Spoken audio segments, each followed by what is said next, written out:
achieve its goals in the pension plan, one of which was to propose a 6% reduction in pay. Again, Mr. Lim will cover that with you in more detail, but that's the reason and the rationale behind how we arrived at that. The issues that are at impasse before you today, I'd like to take them in the order that the city attorney had asked the parties to do. But before I do that, I did want to say one thing about the special magistrate's recommended decision. Mr. Swicka spent a great deal of time talking about the special magistrate, his qualifications, how he studied these issues and was presented the evidence and that sort of thing. What's interesting about the special magistrate's recommendation, and I think you all have read it, is that the city spent a great deal of time presenting evidence to the special magistrate about the financial condition of the city. We spent a great deal of time presenting documents and evidence to the special magistrate that were unrefuted by the union, by the way, about the very, very difficult economic circumstances that this city is currently going through. It's no secret to you all as council members that gross taxable property values have plummeted drastically, over 20% in the current fiscal year, and are expected to decline in the coming year by as much as 15 to 17%. We presented that evidence to the special magistrate.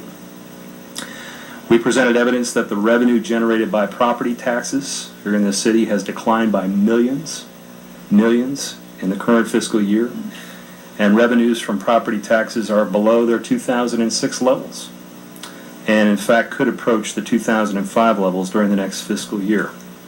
We presented evidence to him in great detail about other revenue sources in the city that have significantly declined. Sales tax revenue, state shared revenues, interest income, that sort of thing.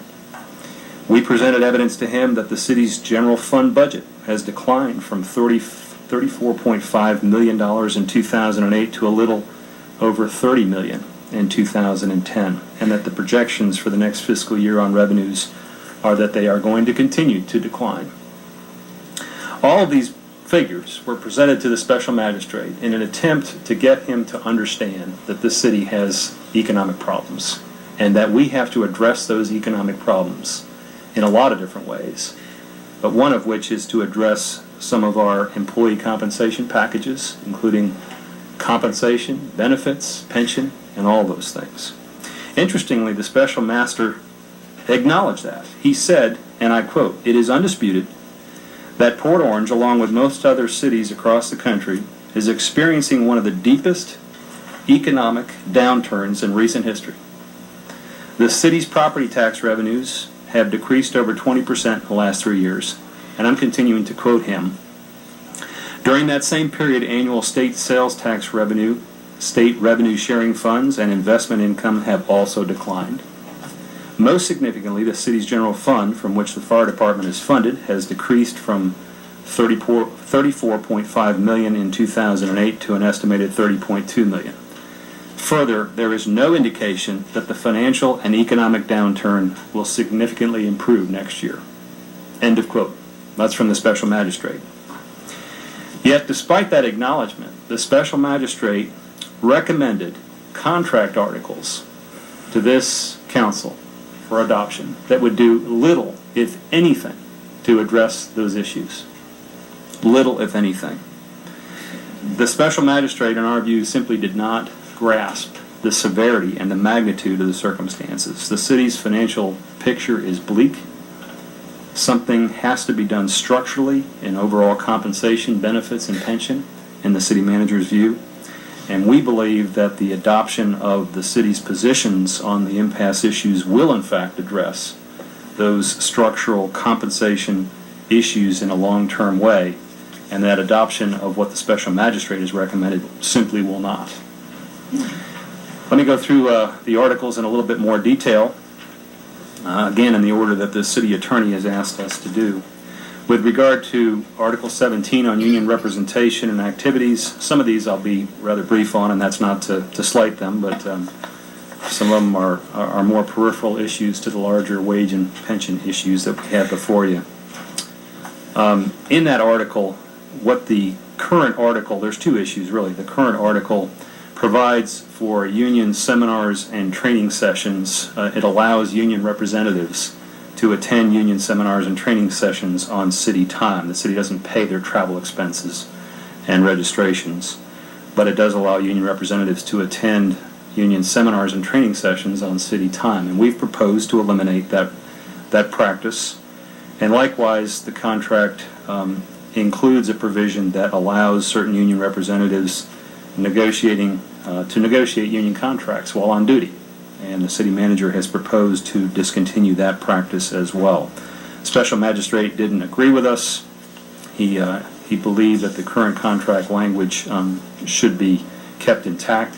The city manager feels strongly that these are the kinds of issues that need to be looked at in total. They're economic issues, and he believes that the special magistrate's recommendation not to change the current contract language should not be adopted. And in fact, the city manager's position to modify that contract article, as I just stated, should be adopted. On bereavement leave, Article 20, which is next on the city attorney's list, management and union did make great strides to try to change that article around, in large measure because it's a bit confusing and has been confusing over the years. The current contract essentially affords bargaining unit members time off with pay to attend funeral services for certain defined family members. It differentiates between shift employees and those employees who are working 40 hours. Essentially, under the current contract, shift employees receive a certain number of shifts for attendance at a funeral. For family members, 2 24-hour shifts, and those who are working 40-hour work weeks receive 4 work days for attending a funeral. And importantly, the contract also permits additional 24-hour shift, additional time for shift employees, or an additional 2 days for employees working 40 hours in the event of a death of an immediate family member, and goes on to define that. Well, the problem came in to try to define family members and immediate family members, so the parties worked to try to, instead of expanding the list and try to clarify that, instead, let's make the proposal instead to have the employee essentially self-define who it is that they can go out and attend a funeral, but put limits, yearly limits on those kinds of things. So management proposed to the union that the contract be modified to say that shift employees would get 48 hours per event with a maximum of 96 hours per year, and that 40-hour per week employees would have 4 calendar days per event with a maximum of 8 days per year. And this is where it's important. The proposal would give the fire chief the ability to grant additional days if there were multiple deaths in a year, and if the additional benefits were denied, the employee could still use available sick and vacation time to attend the funeral. Now, the chief's discretion to allow these optional additional days that are not guaranteed in the contract is what really is at impasse here. The union essentially agreed with the idea of trying to redefine the benefits, but did not agree with the idea of having this optional benefit that the chief could or could not give to the employees be subject to the grievance procedure. And with all due respect to my learned counsel,